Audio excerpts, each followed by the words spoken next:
Shalom, everybody. This week is pretty interesting. We had Tisha B'Av on Wednesday, the 15th of Av, and the Shabbat Eikev. Now, there's an amazing message of joy in the Parsha and also in Tisha B'Av. The Gemara says there were no happier days for the Jewish people like Tisha B'Av and Yom Kippur. And so there's an amazing hint. Tisha B'Av is 5 days after the 10th of Av. We don't count from the 9th of Av, we count from the 10th of Av, because technically the temple was continued to be burnt on the 10th of Av. And in fact, if you look in the Code of Jewish Law, there are certain laws of mourning that continue into the 10th of Av. For example, not eating meat and wine, and up to a certain time to take a shower and laundry. There's all types of laws that are carried into of mourning going into the 10th of Av, because that's when the bulk of the temple was burnt. So if that's the case, if you count from the 11th of Av, 12, 13, 14, 15, including the Tisha B'Av, there's 5 days. Now, Rav Nosson says 5, hey, corresponds to the 5 kolot. There's 5 kolot, and they're also mentioned in the blessings of a Sheva Brachot in a wedding, right? Kol sason v'kol simcha, kol chatan v'kol kala, Kol omrim hodu l'Hashem ki tov.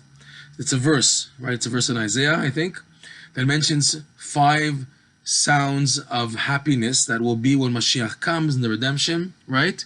Od yishame ba'arei Yehuda. That's how the verse begins. Od yishame. Again, there will come a time in which it'll be heard again in the cities of Judah and the outskirts of Jerusalem.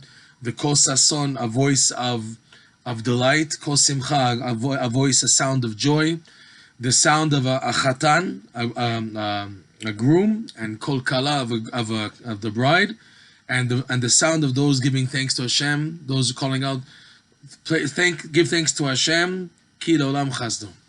So Rav Nosson says that these 5 kolot are a source of blessing and da'at and everything. So it's no wonder that you have the 5 days from between the end of the mourning period from Tisha B'Av, the 10th of Av, it's the Tisha B'Av. Those 5 days are to accumulate these 5 sounds.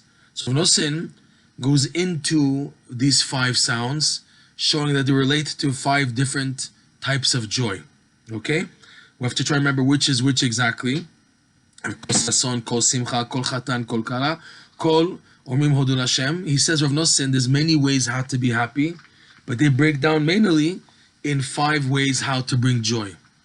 Number 1, the main advice really, the first one is by acting silly and telling jokes. People are so down and depressed that what's needed is to get them out of that situation. That's why silliness is needed. It's a necessity in Judaism. To act silly, to tell jokes, to be funny, to be in a very upbeat, happy attitude is something very, very needed to induce joy, even if it's fake. But the hope is, the condition is, the intent is that from the fake joy, a person will eventually come to real joy. That's why it's so important to tell jokes and be happy, because this will bring upon, God willing, true simcha. Another advice Rav Nosson brings down is advice of dancing and clapping and singing and rejoicing with melody and tunes. That's another way how to bring a person joy. Person's down, you should sing a nigun. A nigun is very powerful. Plus the movement and the momentum of the hands and the feet that get you with the nigun is all perpetuous to bring a person to joy. Okay? Number 3, one of Rabbi Nachman's big advice is finding your good points. I'm not saying giving thanks for the good points. That's the next point. First, you have to find your good points.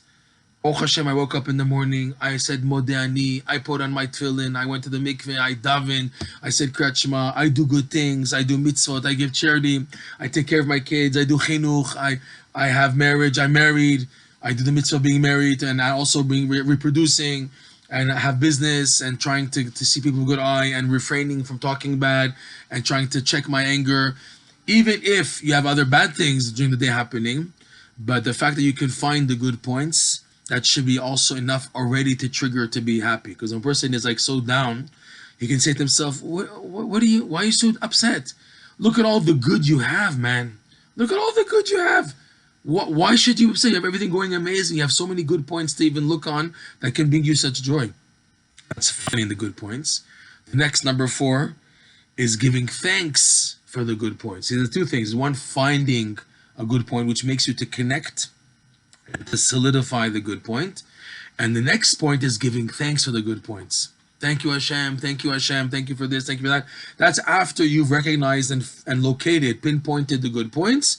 The next thing is now giving thanks for the good points. That in itself is a second type of simcha that you can trigger.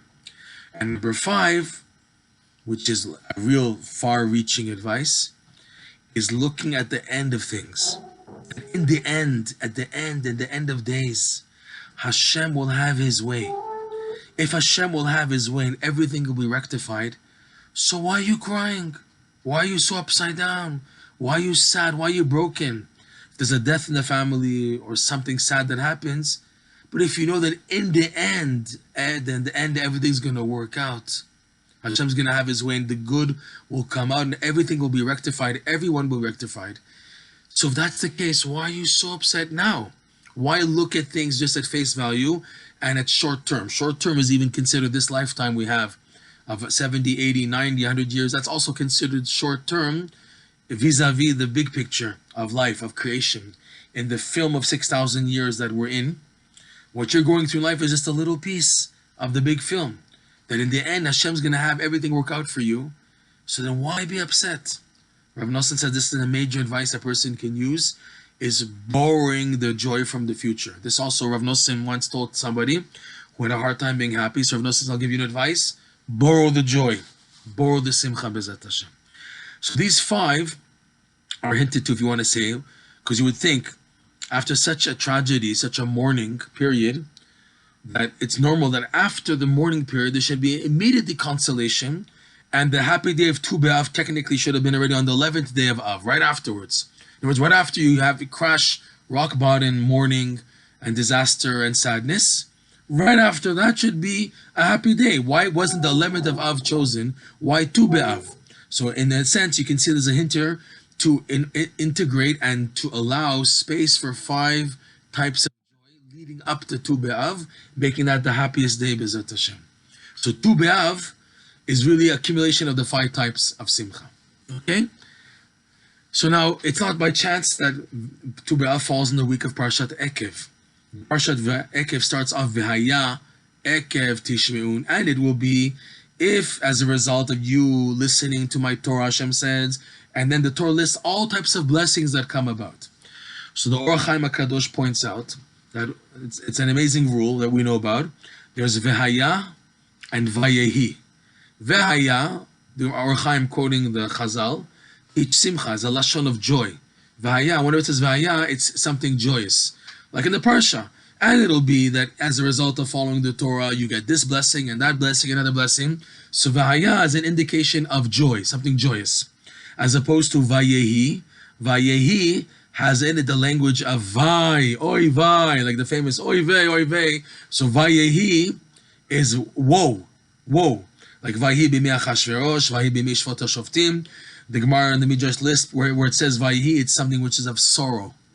As opposed to V'haya, and it will be that it's a language of joy. So if you notice in V'haya, first of all, V'haya in itself is Gematria, numerically equal to 26, Hashem's name, because in V'haya you have also Yud Kei Vav Kei, Hashem's name is hidden there. So it makes sense that this is the name of joy, because V'haya is Lashon Simcha, it's equivalent to Hashem's name. But also the ends of the letter Hey, Vayehi has a Yud at the end, and V'haya has a Hey, and this Hey is hinting to the 5 types of joy. In V'haya itself, you have the 5 types of joy that you can use to come to true joy. These are stepping stones. Telling jokes, acting silly, singing, dancing, clapping your hands, a nigun, finding your good points, and then giving thanks for the good points, and looking at the ultimate end, the ultimate future where everything will be good. These are 5 means to bring on joy in the present, so you can serve Hashem with joy. Because the goal is to serve Hashem, but enjoy. Like the verse says, Ivdu et Hashem besimcha, serve Hashem with joy. And like we're going to see coming up in Parshat Kitavo, that all the punishments that are the klalot, the curses mentioned there, It says, this is coming upon you, tachat asher lo avadtem et Hashem Elokechem b'simcha uvetuv levav. All this will befall you because you didn't serve Hashem with joy. It's in itself, it's a cup of the other mitzvot. Rabbi Nachman calls simcha as a mitzvah gedola. There's regular mitzvot, 613 mitzvot, and there's a mitzvah gedola. The mitzvah gedola is the cup behind the other mitzvot, and that's the mitzvah of doing the mitzvot with joy. Serving Hashem with joy, which Rav Losson points out is even greater than the mitzvah itself. The only way to get to this joy is through the mitzvah, through tefillin, through Shabbat, through tzedakah, through Torah study, through brachot, through all the mitzvah that we have. That's the way to come to this true joy. So in a sense, this week is a major consolation and a payback of the mourning period of the 3 weeks and of Tisha B'Av and the extension of the Yud B'Av. And now it's like upbeat. Now from Tu B'Av, we're now 45 days before Rosh Hashanah, right? And it's a good time. They say, Ma Hashem Elokecha doresh mimcha ki im le'yira oto. This week's Parshat Eikev, it says, and what does Hashem ask of you? Ma is also numerically equal to 45, as a hint to these 45 days now leading up to Rosh Hashanah. The holy books bring down, it's brought down the poskim, they're ready from Tu B'Av, the light of Elul shines. That's why they say as a joke that Av, the month of Av, stands for Elul Ba. Elul is on its way. Because in a sense, Av serves as a preparation, as an extension, if you want to say, for the month of Elul. We already start an attitude and devotions even, believe it or not, can start of Elul already. People start already from Tu B'Av, some even before even, but from Tu B'Av it's a good time to already get into the mode of Elul, which is preparation for the new year of Rosh Hashanah. We should be zoche to use these 45 days that we're in now before Rosh Hashanah to be besimcha and not to be panicky and not to be down, to have a positive attitude and to use the weapon of these five, the fabulous five hinted to in Tu B'Av, the 15th, 5 days after the mourning period, and V'haya of Parshat Eikev. We should use that as our boost to be happy b'Zat Hashem. Shabbat Shalom Baruch.